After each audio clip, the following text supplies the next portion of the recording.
جہاں 2 وزرائے اعظم شہید ہو گئے ہیں. یہ وہ جگہ ہے جہاں سے ہمیشہ لوگوں نے تحریکوں کو اٹھایا ہے.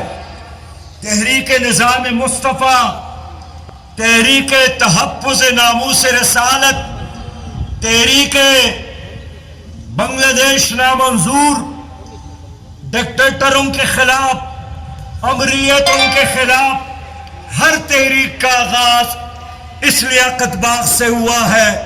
اور آج ایک بار پھر ہم اللہ کو حاضر اور ناظر جان کر اللہ کے ساتھ وعدہ کرتے ہیں، اللہ کے ساتھ یہ عہد کرتے ہیں کہ جب تک ہماری جان میں جان ہے تو خون کے آخری قطرے تک اور زندگی کے آخری لمحے تک ہم پاکستان کو ایک حقیقی اسلامی پاکستان بنانے کے لیے، ہم پاکستان کو ایک خوشحال اور عظیم تر پاکستان بنانے کے لیے ہر وہ جدوجہد کریں گے جس کے ہم صلاحیت رکھتے ہیں. میرے بھائیوں، یہ جو پنڈی ہے یہ ایک بہت اہم شہر ہے. اس میں کشمیر کے لوگ، گلگت بلتستان کے لوگ، دیر اور سوات اور باجوڑ کے لوگ، پاکستان کے ہر علاقے کے لوگ یہاں پر آباد ہے. یہ ایک گلدستہ ہے. اور آج اتنے بڑی تعداد میں پنڈی کے لوگوں نے ہمارے جلسے میں شرکت کر کے یہ ثابت کر دیا کہ اب پاکستان جاگ رہا ہے، پاکستان کی قوم بیدار ہو رہی ہے. اور جن لوگوں نے 73 سالوں سے اس قوم کو یرغمال بنایا، جن ہائی جیکر نے 73 سالوں سے اس ملک کو ہائی جیک ہے، ایوانوں کو ہائی جیک کیا، اداروں کو ہائی جیک کیا، اب انشاءاللہ تعالی عوام کی طاقت سے ان کا یوم الحساب آنے والا ہے. ان کے ہاتھوں میں، ان کے گریبان میں ہمارے ہاتھ انشاءاللہ ہوں گے اور ان کا حساب کتاب ہوگا. میرے بھائیوں، 20ویں صدی میں یہ اللہ تعالیٰ کا بہت بڑا احسان کہ انہوں نے ہمیں پاکستان دیا. پوری قوم کے ساتھ قائد اعظم محمد علی جناح نے وعدہ کیا تھا کہ ہمارا منشور قرآن ہے، وعدہ کیا تھا کہ ہمارا نظام شریعت ہے، وعدہ کیا تھا کہ ہم پاکستان کو اسلام کا تجربہ گاہ بنائیں گے، وعدہ کیا تھا کہ یہاں عدل اور انصاف کا نظام ہوگا، وعدہ کیا تھا کہ یہاں لا الہ الا اللہ محمد الرسول اللہ کا نظام ہوگا. لیکن جناب قائد اعظم کے رحلت کے بعد، ان کی وفات کے بعد، پاکستان پر انگریزوں کے ایجنٹوں نے دوبارہ قبضہ کیا. ان لوگوں نے قبضہ کیا جن لوگوں نے انگریزوں کے ساتھ وفاداری کی، اپنی اس قوم کے ساتھ غداری کی. ان کو بڑے بڑے رقبے دیے گئے، بڑے بڑے منصب دیے گئے، بڑے بڑے اعزازات دیے گئے، اور انہوں نے پاکستان کو ایک اسلامی پاکستان، ایک نظریاتی پاکستان، ایک خوشحال پاکستان نہیں بننے دیا. میں آپ سے کہنا چاہتا ہوں کہ انگریز کے بعد یہی میر جعفر کی اولاد نے تمہارے ملک پر قبضہ کیا، یہی میر صادق کی اولاد نے تمہارے پاکستان پر قبضہ کیا. اور ان میر جعفر کی اولاد نے پاکستان کی جغرافیہ کو بھی بیچا، اور ان کی اولاد نے پاکستان کے نظریے کے ساتھ بھی بے وفائی کی. آج شرم کی بات ہے کہ بنگلہ دیش بننے کے بعد 50 سال پورے ہو گئے اور وہاں ایک جشن، بنگال اور مودی انڈیا کا وزیر اعظم اور بنگلہ دیش کا وزیر اعظم منا رہے ہیں. پاکستان توڑنے کا جشن، پاکستان کی بن میں 1000 فوج کی شکست کا جشن، لیکن سب سے بڑھ کر ہمارے وزیر اعظم نے ان کو مبارکباد دی. ہمارے وزیر اعظم نے اس جشن میں شرکت پر، اس جشن میں اپنی خوشیوں کو شامل کیا.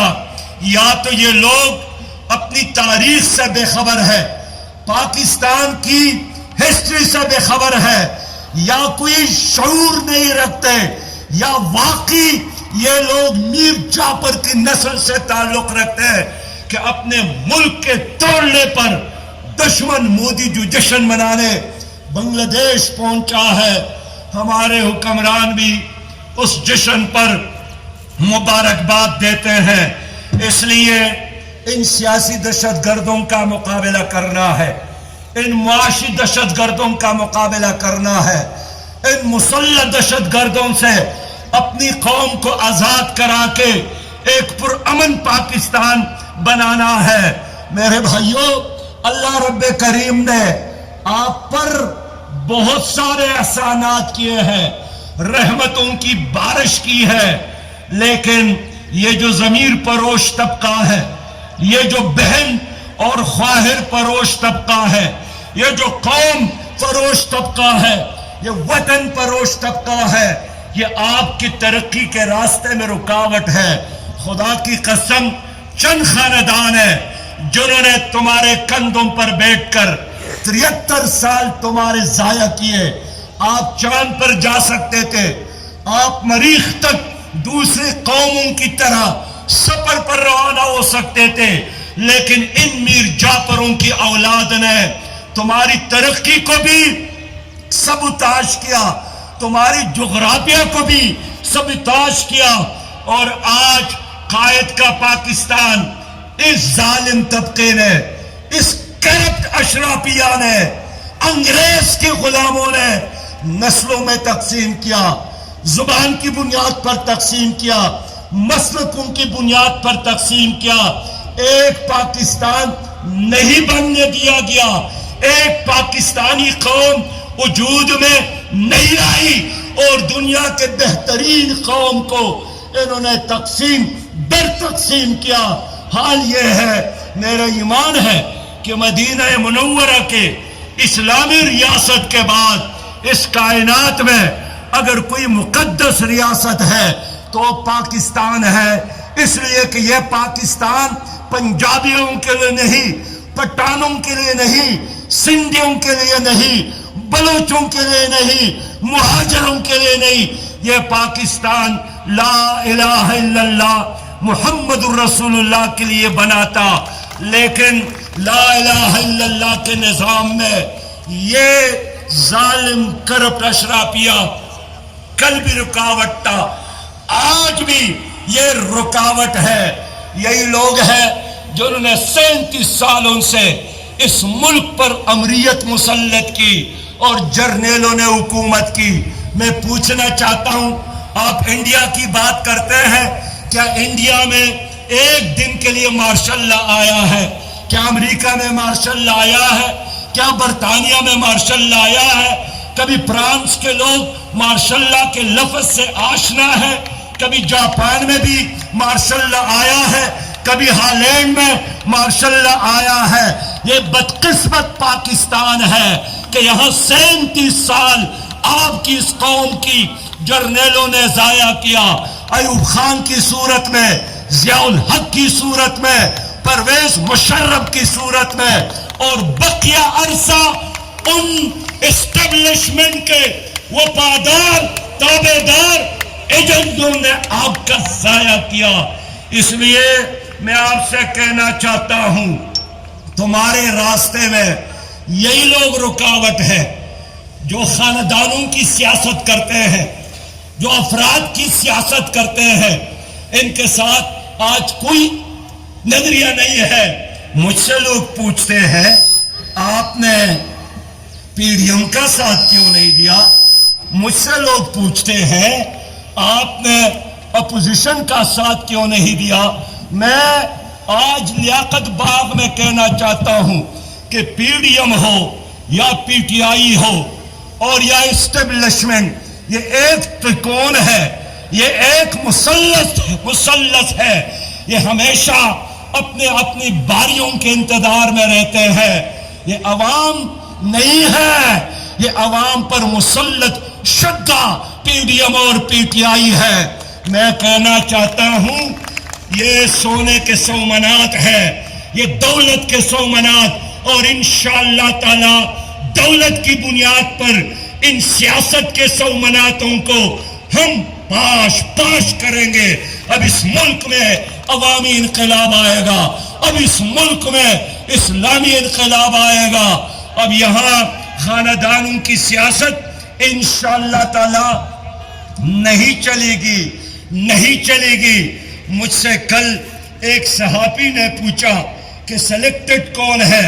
میں نے صاف بتایا کہ کم از کم ان تینوں جماعتوں میں ایک پارٹی بھی ایسی نہیں ہے، وہ پی ٹی آئی کی صورت میں ہو، پیپل پارٹی کی صورت میں ہو یا مسلم لیگ کی صورت میں ہو، جو اسٹیبلشمنٹ کے فیڈر کے بغیر کہیں بڑی ہو اور اقتدار میں آئی ہو۔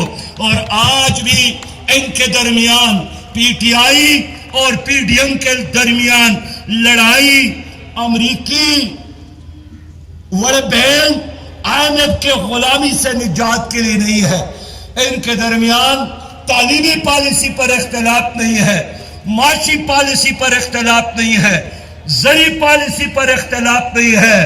ان کے درمیان لڑائی اور اختلاف دودھ کی اس فیڈر پر ہے، دودھ کی اس بوتل پر ہے جو اس وقت عمران خان صاحب کی منہ میں ہے، اور باقی کہہ رہے ہیں یہ فیڈر ہمیں مل جائے اور اس کے انتظار میں رہتے ہیں۔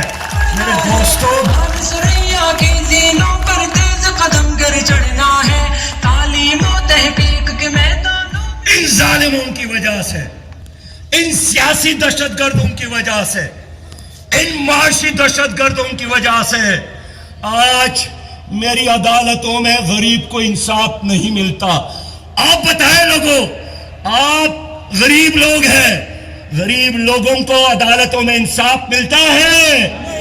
انصاف بکتا ہے۔ غریب کے بچے کو ان تعلیمی اداروں میں معیاری تعلیم نہیں ملتی۔ ان کی وجہ سے ہماری ایوانوں میں، اسمبلیوں میں ایک سیکنڈ پر، قومی اسمبلی پر، سینٹ اور صوبائی اسمبلی پر آپ روزانہ کروڑ روپیہ خرچ ہوتے ہیں۔ ایک لمحے پر جب قومی اسمبلی کا ممبر گاڑی میں بیٹھتا ہے تو بھی آپ کا پیسہ اس پہ خرچ ہوتا ہے۔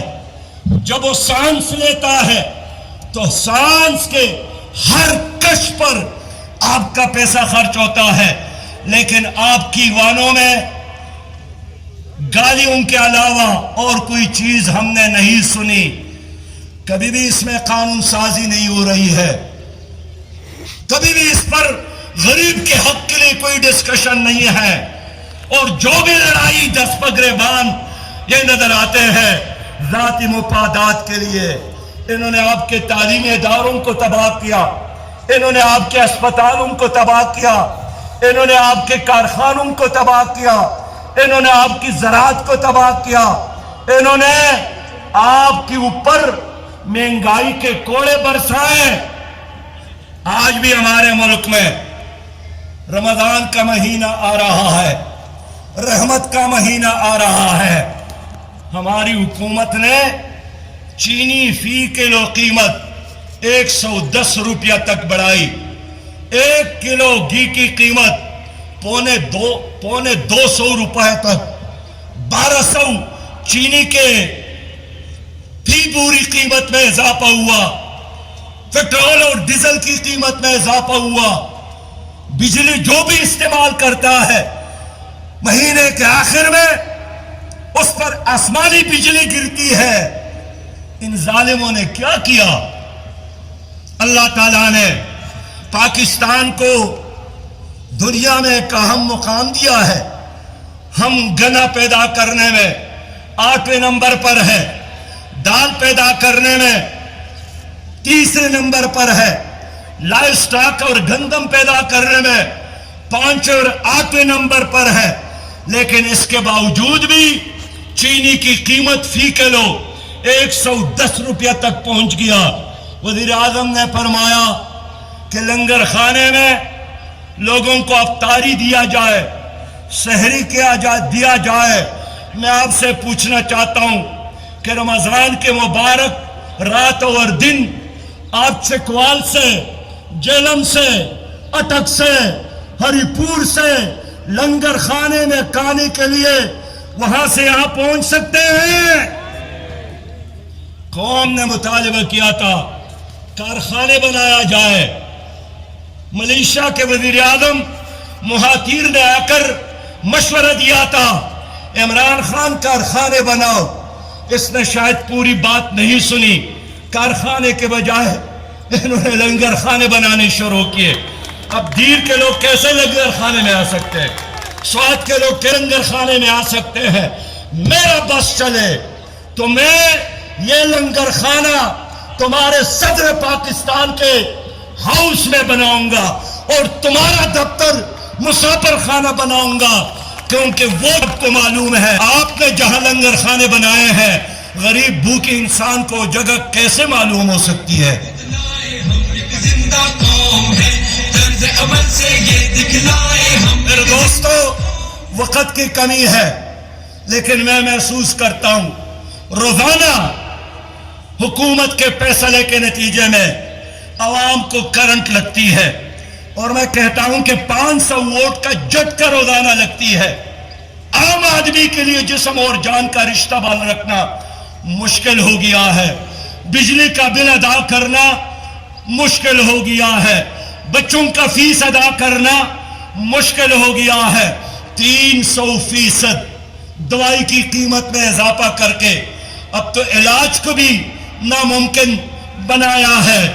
دوستو، کرونا وائرس ہے، 1 سال ہو گیا، آج مجھے بتایا جائے اس حکومت نے کیا فیسلٹیز دی؟ اسکول کے بچوں کو ماسک تک نہیں دے سکے، سینیٹائزر کا ایک بوتل بھی نہیں دے سکے۔ یہ عام ماسک اس دن میں نے ایئرپورٹ پہ خریدا، 30 روپیہ فی ماسک ملتا ہے۔ آج ساری دنیا میں کرونا وائرس کی ویکسین مفت دی جاتی ہے، پاکستان ہے کرونا وائرس کے ایک انجیکشن کی قیمت 8,200 روپیہ سے زیادہ ہے۔ اسد عمر نے آج بھی اجلاس کیا، فرماتے ہیں لاک ڈاؤن کے بارے میں سوچ رہا ہوں۔ میں کہنا چاہتا ہوں بابا لاک ڈاؤن بعد میں کریں، لوگوں کو ماسک دے، لوگوں کو سینیٹائزر دے، لوگوں کو ٹیکہ لگانے کے لیے سہولیات دے۔ حکومت کا کام یہی ہے۔ میرے بھائیوں، خراب حکمرانی کی وجہ سے پاکستان کے 22 کروڑ عوام مشکل میں ہے۔ آج بھی آپ کے جانی خیل میں 4 لاشیں گزشتہ 6 دنوں سے پڑی ہے، کوئی پوچھنے والا نہیں ہے۔ بلوچستان میں 10 لوگ شہید ہو گئے، قتل کیے گئے، ذبح کیے گئے، 10 روز تک ان کے لاشیں سڑک کے کنارے پڑی تھی، کوئی جانے والا وہاں، کوئی ان کے حال پرسی کرنے والا نہیں تھا۔ یہ ظلم کا نظام، یہ جبر کا نظام، یہ کرپشن کا نظام کون اس کو تبدیل کرے گا؟ جماعت اسلامی تبدیل کر سکتی ہے۔